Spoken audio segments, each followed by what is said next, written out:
That concludes general questions, and apologies to all those members who were unable to ask questions. I have to say that ministers were quite languid in some of their answers in the first half of that session, and so not everyone was able to be taken.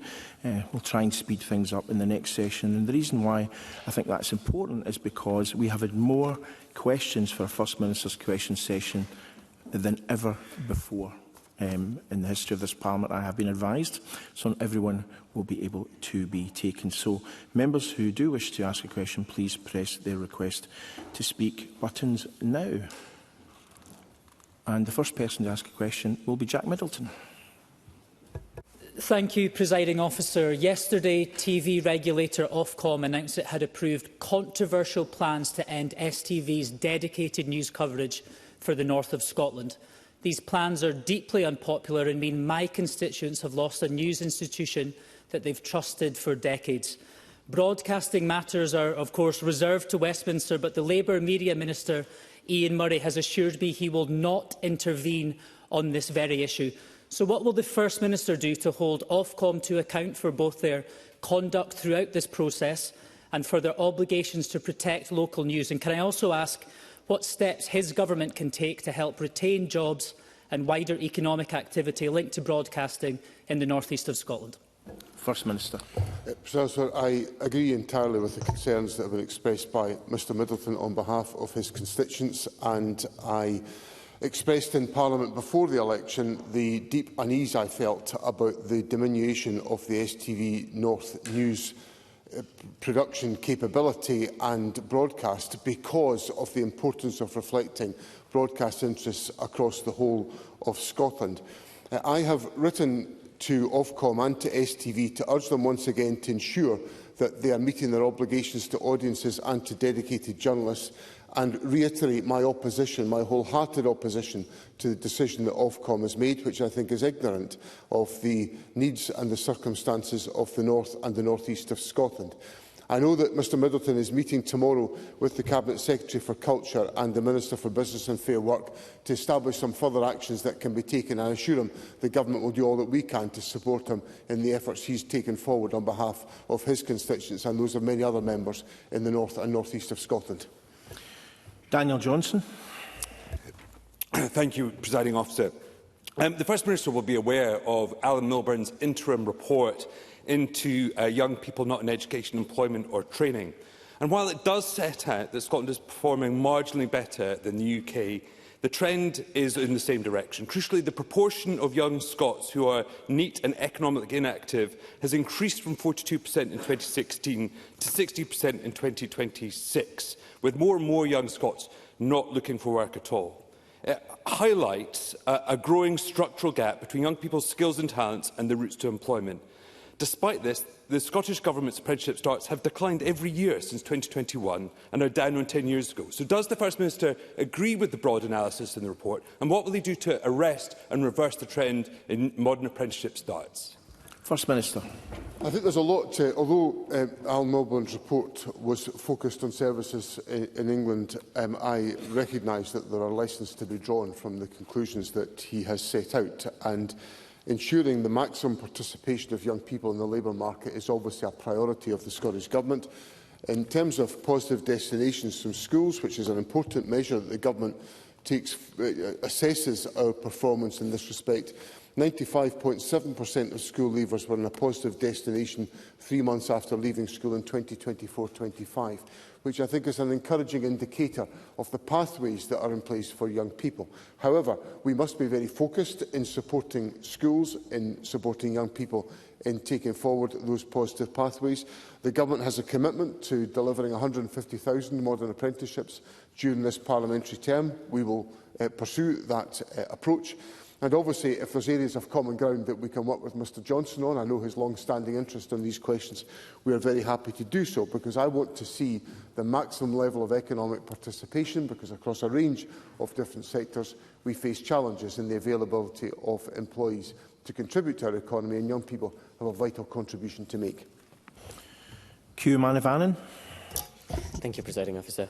First Minister, given that no rent control areas are likely to be designated until summer 2027 at the earliest, that rents have increased above inflation in Edinburgh and the Lothians East, and that the increasing cost of living and high interest rates will further squeeze renters who are already struggling, what interim protections will you put in place for private tenants, including mid-market rent, facing unaffordable rent increases while the rent condition assessment and designation process under the Scotland and the Housing Scotland Act will be completed? First Minister.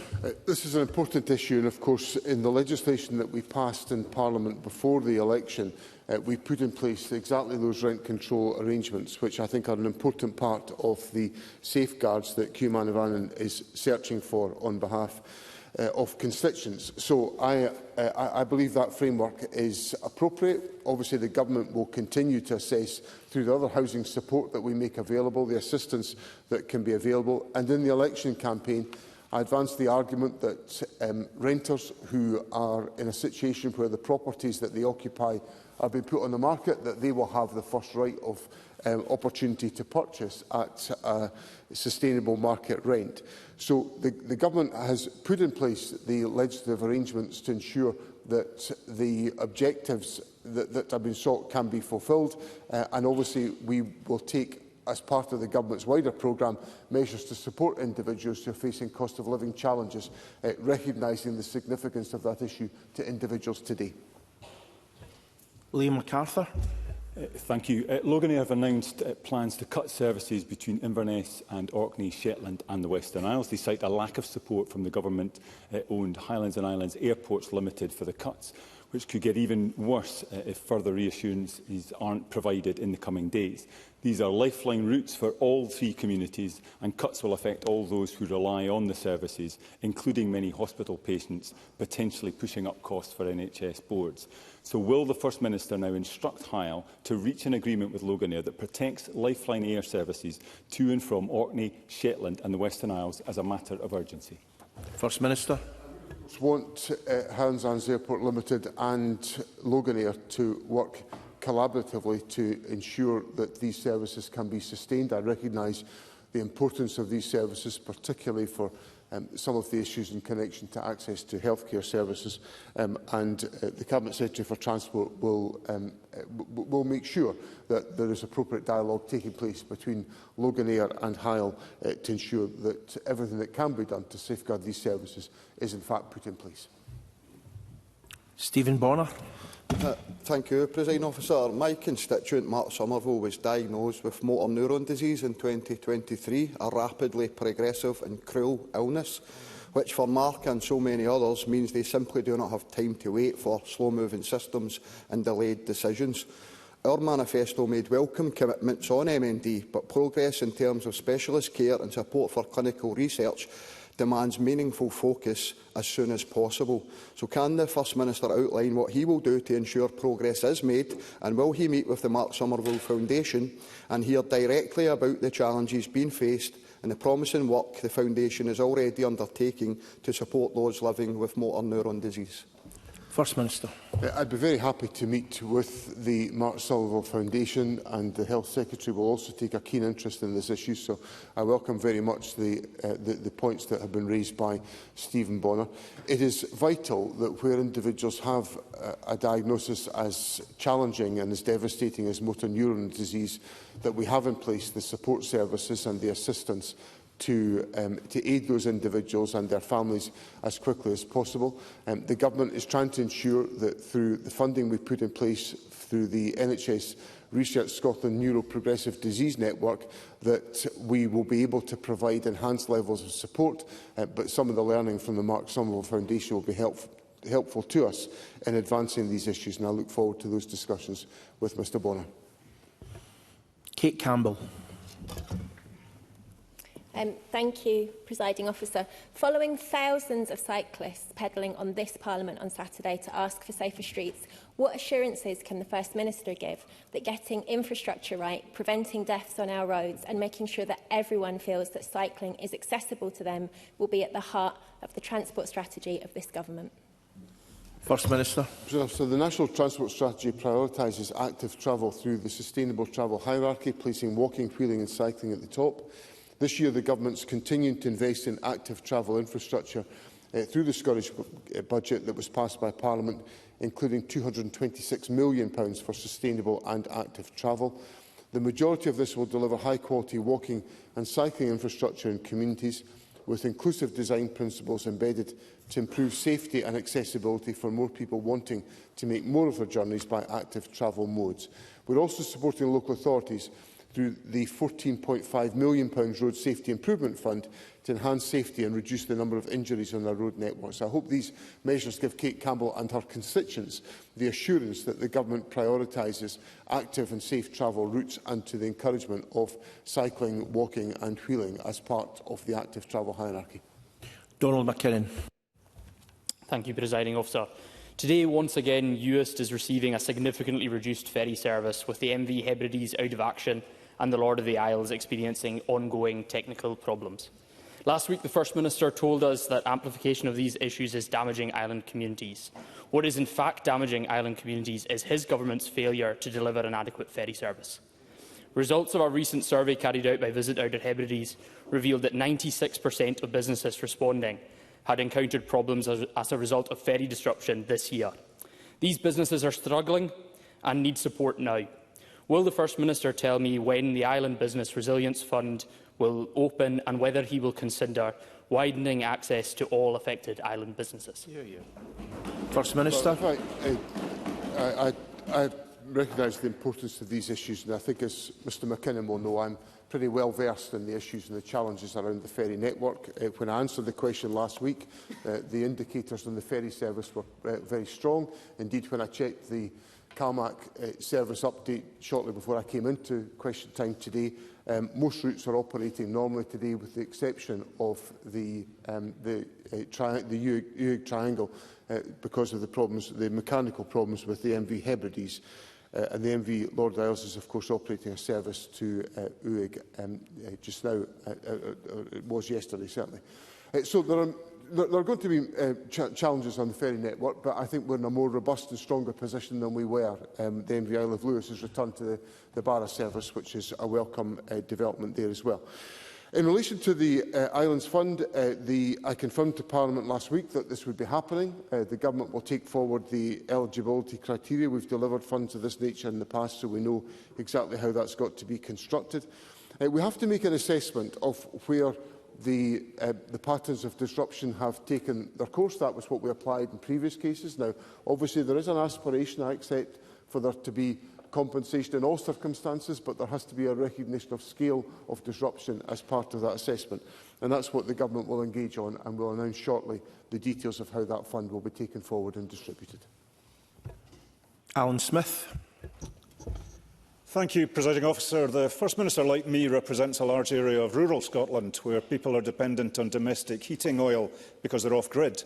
Now, there's been some spectacular rises in the cost of that oil, and a lot of my constituents, and I'm sure a lot of our constituents, are deeply worried about that. I've written to the Competition and Markets Authority because I'm concerned about the operation of the market in heating oil. Does the First Minister share my concerns as we look towards a cold winter? First Minister. Sure, I do share the concerns that Alan Smith has set out, and like him, I have many constituents who are reliant on domestic heating oil, and some of the increases have been very, very significant.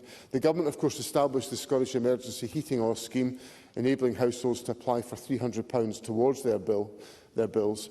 I'm glad to hear that the member has written to the Competition and Markets Authority, because they are currently undertaking a market study into retail supply of heating oil for domestic use in the UK, and the Government's officials are engaged in this work. And of course, this is an issue where we require greater intervention from the United Kingdom Government, and we've been encouraging the United Kingdom Government to do exactly that.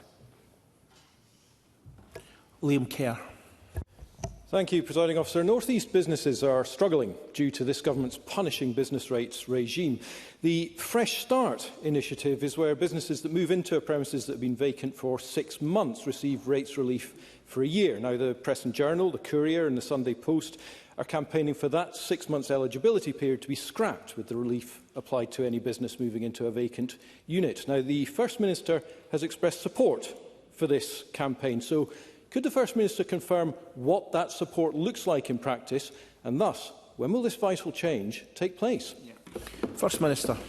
What I'd say to Liam Kerr is I recognise the challenges that are coming and facing businesses around our business rates questions. So my engagement with the excellent initiative by the Press and Journal, the Courier and by the Sunday Post on raising awareness about business rates issues and seeking an approach that incentivises growth, that encourages development, that enables businesses to invest for the future and deliver greater economic success is an approach that chimes very directly with the approach of my government and what we want to achieve. So I gave a commitment to the Press and Journal, the Courier and to the Sunday Post that I would look, as I gave to Sir Tom Hunter when I met him a couple of weeks ago to discuss issues in relation to economic development, that I would consider carefully what improvements the government could make as quickly as we possibly can do to make sure that businesses are given the support to enable them to continue to invest and not to have the issues arising out of business rates impeding their success and their growth within the economy. Willie Rennie. The First Minister will be aware of the huge fire in my constituency at Lower Melville Wood. It burned for 2 weeks. The conditions were intolerable for local people, especially those with lung conditions. Now, I've written to the Government today asking for an investigation, an independent investigation, because it involves multiple agencies into what caused the fire, the handling of the fire, but also the future of the site. Would he agree that there should be an investigation and the Government should commission that independent investigation? First Minister. I'm very sympathetic to the point that Mr Rennie raises, because I want to make sure his constituents are satisfied by the examination of these issues.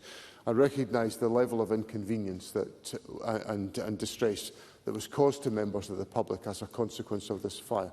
Now, whether that requires to be an independent investigation is an issue that I'll have to consider in more detail.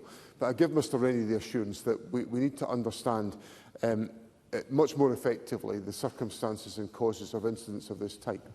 I also think that some of these investigations take far too long, and that's an issue of concern to me, because we have to learn the lessons and change practice if it's necessary to be changed at a much swifter pace than we have been up until now. So if I take away those issues and consider, along with through the Justice Secretary, I'll consider these on my behalf and provide me with recommendations as to how we can properly address Mr Rennie's concerns and those of his constituents. Alex Kerr. Thank you, Presiding Officer. The latest release of the Peter Mandelson files has exposed several senior Scottish Labour politicians for maintaining a disturbing and often sycophantic relationship with Peter Mandelson, a man who, it was known, held a close relationship with convicted paedophile Jeffrey Epstein, and who remains a member of the House of Lords. What assessment has the First Minister made of these alarming relationships that have been exposed, and what discussion has the Scottish Government had with the UK Labour Government on the latest release of the deeply chilling Peter Mandelson files? First Minister. So we've not had dialogue with the UK Government on this question, but what I did do before the election was I authorised the Permanent Secretary to examine all of the issues of engagement between the Scottish Government and Peter Mandelson to satisfy ourselves that there had been no circumstances in which information that was material to the public interest in Scotland had been in any way jeopardised by the contact that had existed, or the contacts that existed around about Peter Mandelson. I was satisfied with the assessment that was made by the Permanent Secretary in this respect, but what I would assure Mr Kerr is that, notwithstanding these issues, the Scottish Government will always work to promote the interests of Scotland in the international community with the objectives of promoting our cultural interests and in securing investment for Scotland. Angela Ross. Thank you, Presiding Officer. First Minister. Parking meters came into force in North Berwick yesterday in my region, and local people are worried about what this will mean for the High Street and the local community, and also their livelihoods. The High Street literally went from a bustling hub on Sunday to quite an empty and desolate place on a Monday. It seems the state runs out of money and then it heads straight for the pockets of hard-working people. Does the First Minister accept that current funding framework is driving councils into difficult choices to make up shortfalls, and reform of funding should occur sooner rather than later? First Minister. I understand the importance of the point that Angela Ross raises. I visited North Berwick with Mr McLennan during the election campaign, and North Berwick was very, very busy on that occasion, and I could see from my own knowledge of the town it's a very bustling and vibrant community. But obviously I picked up clearly, well, I didn't pick up, I had the concerns it spelt out to me very directly by a number of local businesses on that occasion. So I recognise the seriousness of the points that's raised. Now, obviously, it's a decision that's been taken by East Lothian Council, and it's up to the Council to explain to their constituents exactly why they have taken this decision. When it comes to funding arrangements, of course, what we as a Parliament have got to do is to make sure that we provide the adequate levels of funding on a sustainable basis to a variety of different public organisations, and local authorities will be central to that judgment. So I would simply say that if Parliament wishes to spend more money on local authority services, we have got to be prepared to take the decisions that enable that to be the case. And the Government has, of course, given an increased local authority settlement to local government, and that gets translated into funding for individual local authorities. And we will obviously engage with Parliament about the composition of the budget process or the budget bill as the budget process takes its course through Parliament later this year. Julie McDougall. Thank you, Presiding Officer. The First Minister may be aware of a live planning application for a new data centre just outside of Ochtertool. So on the back of last week's energy debate, can the First Minister assure my constituents of Ochtertool that the Scottish Government will take our Community Council's concerns seriously and ensure that planning applications for data centres across Scotland are not imposed or rushed without serious consideration for water and energy demands? Thank you. First Minister.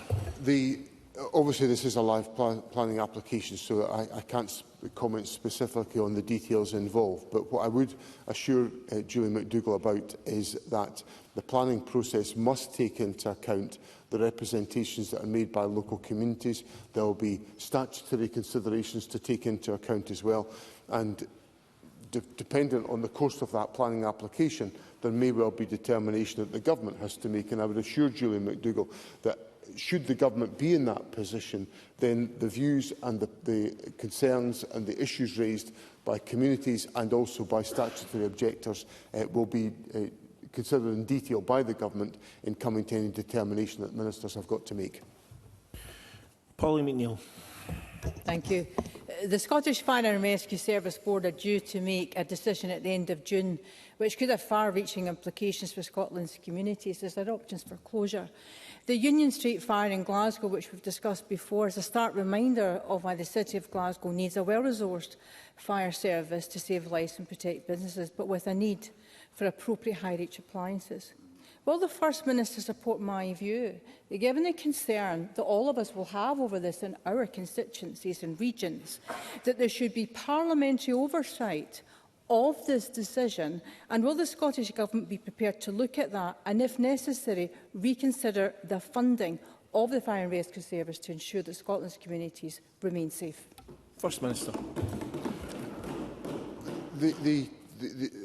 The issues that are connected with the review undertaken by the Scottish Fire and Rescue Service relate to an assessment of current fire risk as it applies in Scotland at the present moment.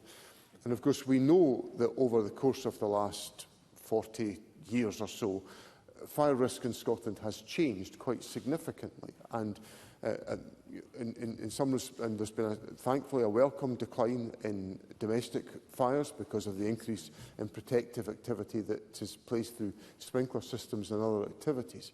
We've also seen a change in the deployment of the Fire and Rescue Service because of the implications of climate change.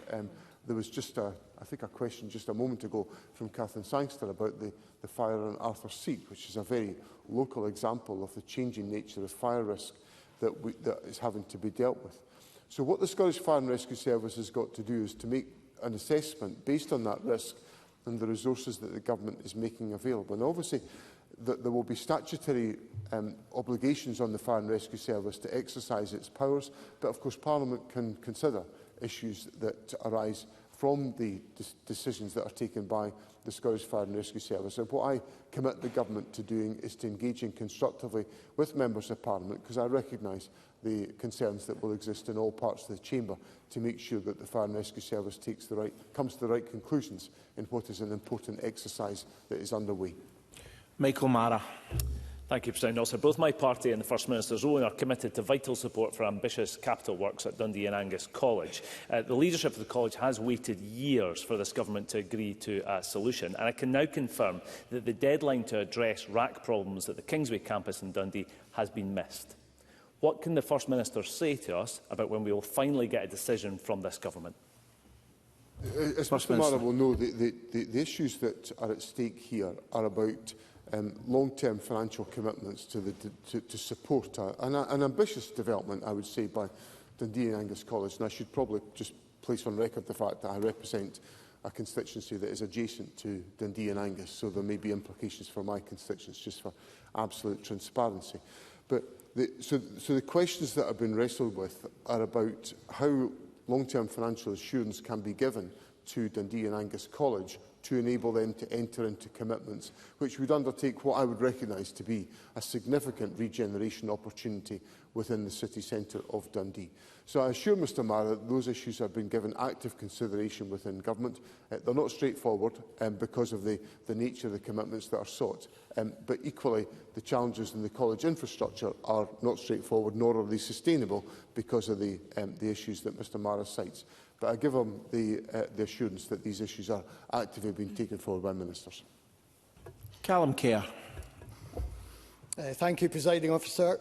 Unite, the Union, has rightly called out the Labour Westminster Government for easing sanctions on aviation fuel produced from Russian oil, while allowing Scotland's refinery at Grangemouth to close. Let's be clear. Keir Starmer will reward Putin by bringing in jet fuel made from Russian oil. Can the First Minister today reaffirm his government solidarity with Ukraine? And will he join me in condemning this betrayal of the Ukrainian people and Scotland's energy workers? First Minister.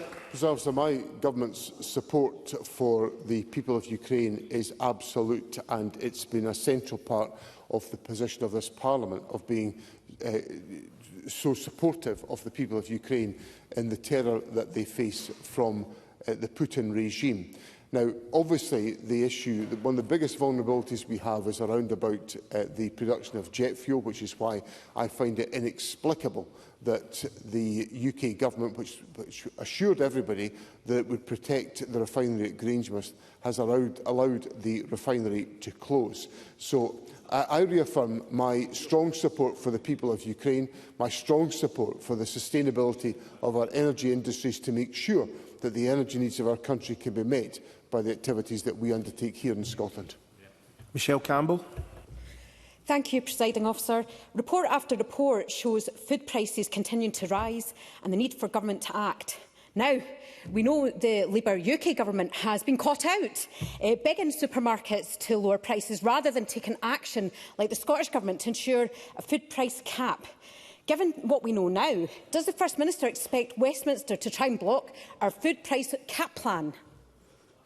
First Minister. So the Government is committed to bringing forward legislation to ensure that individuals are able to afford a range of items in our supermarkets at an affordable price. That is the commitment of my government. We are developing that legislation. We will engage with Parliament about that legislation to make sure that we can take the practical and tangible action to support members of the public who are experiencing such significant pressures as a consequence of the cost of living issues with which they are wrestling. And the final question of this afternoon's session, Rachel Hamilton. Thank you. Over the weekend, the SNP's new Energy Minister said the Scottish Government's energy strategy may not be ready until the end of the year. This is a shocking dereliction of the duty of this SNP government. Oil and gas workers are losing their jobs now, and Aberdeen is suffering damaging anti-oil and net zero policies by Ed Miliband. Yet the SNP still has a presumption against oil and gas developments in the North East. Presiding Officer, what on earth will it take for this SNP government to wake up to the crisis in our oil and gas industry and support drilling now? First Minister. As I've explained to Parliament on a number of occasions, I explained it to Malcolm Offord in First Minister's questions last week, the Scottish Government's position is a position founded in the existing law of the United Kingdom, which is that if we are to take forward new developments, there has to be a climate compatibility assessment undertaken to ensure its compatibility with net zero. That is what the legal framework is of the United Kingdom today. And that's, as a government that operates within the law, that is exactly the position that we take. Now, I've also said that because of the very volatile situation that we now experience in the Middle East, issues of energy security need to be taken into account in the judgments that are formed. And of course, I've just answered a question from members about the issue in relation to jet fuel and the damage that's been done because of the closure of Grangemouth. That extends our energy vulnerability. So let me say to Rachel Hamilton that the Scottish Government has a very clear position which is set out in relation to oil and gas, which has been communicated by me on multiple occasions. And at the heart of the question that Rachel Hamilton put to Mr Flynn, you're not in Westminster now. Was her...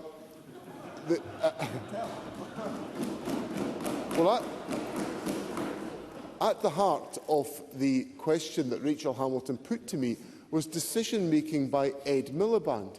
Now, I just want to clarify, Ed Miliband is not a member of my government. He is a member of the hostile United Kingdom Labour government who don't deliver for the people of Scotland. It's a good job the people of Scotland have a Scottish government to rely upon.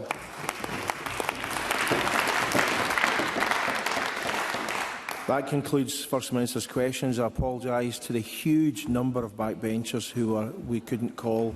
There's always next week. The next item of business is a statement by Mary McCallan on phone-free classrooms. The Cabinet Secretary will take questions at the end of her statement, and there should be no interventions or interruptions. I'll leave a 1-minute break for everyone to reassemble and take their seats.